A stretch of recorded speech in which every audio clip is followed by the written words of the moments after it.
So today we're discussing half-life, and the half-life is the amount of time it takes a substance, a constant time that it takes a substance to reduce its content by half.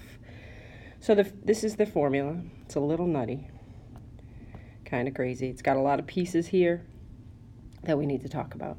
So the first one is this exponent here. So again, it's the time required for a quantity to be reduced by half of its initial value.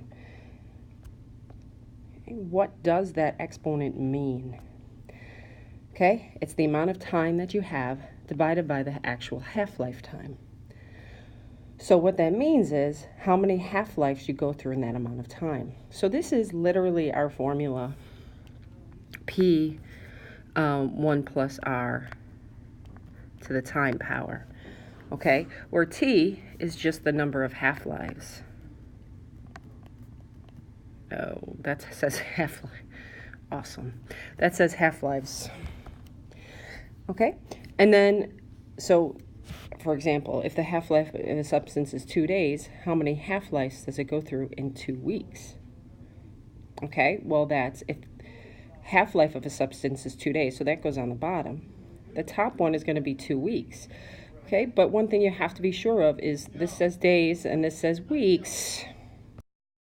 Okay, so 2 weeks is actually 14 days. So how many, what T would be, I guess what the exponent would be 7, because it goes through 7 half-lives in that period of time. So that's what that means. So again, example, if a half-life of a substance is 3 years, how many half-lives does it go through in 6 months? So both of them have to be the same. So you can either make this a half of a year, or you can make 3 years, 36 months. Okay, and I don't have enough room for my fraction. So half-life is the substance. So this goes on the bottom. Remember, the half-life goes on the bottom. And then amount of time that you have goes on the top. So T actually turns out to be 1/6. There's 6 over 36. Okay, so just have to be careful. It's not always the bigger over the smaller. It's oftentimes you have to pay attention to make sure it's half-life on the bottom and time on the top. The substance is, so why the half?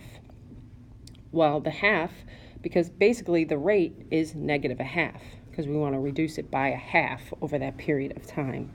So it's being reduced every half-life by that half. So our R is negative a half. So it's really just our formula for our model for this one. Okay, written where R is negative a half, or negative 0.5, and T is number of half-lives that it goes through. My thingy is not going good. So if that's one way to remember the formula, but you are not given the formula, you do have to remember it.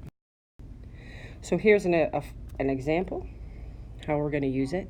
The half-life of carbon-14 is 5,000 years. Dr. Einstein has 300 grams. Okay, so if untouched, how many of the 300 grams will remain after 1,200 years? So this is literally just using the formula. So we want to know after 1,200 years when we plug that in. So when we do this, the starting amount is 300.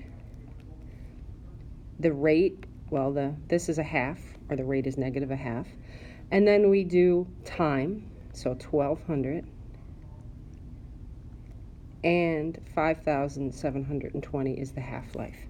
So we literally just type that into our calculator, and we have our answer. Okay, so I got 259.39888873.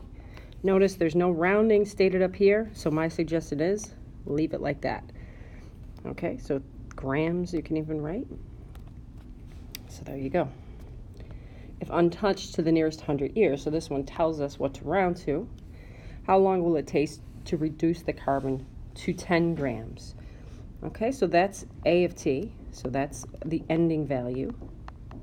Okay, remember the starting value is still 300. The half goes here, And then we want to know how long. So we don't know the t, but we do know the half-lives. 5,720. Right, so we're solving for something in an exponent, so you know we're going to be using logs. Okay, and then we just solve. So take a second and solve this. We've done enough of these so far that hopefully you know how to do it. All right, so I did this one. It's beautiful. So notice I took the log of both sides, here and here. This exponent that I had went out in front, so it's t over 5,720. At this moment, I divided by log of a half, and I got 4.9 blah.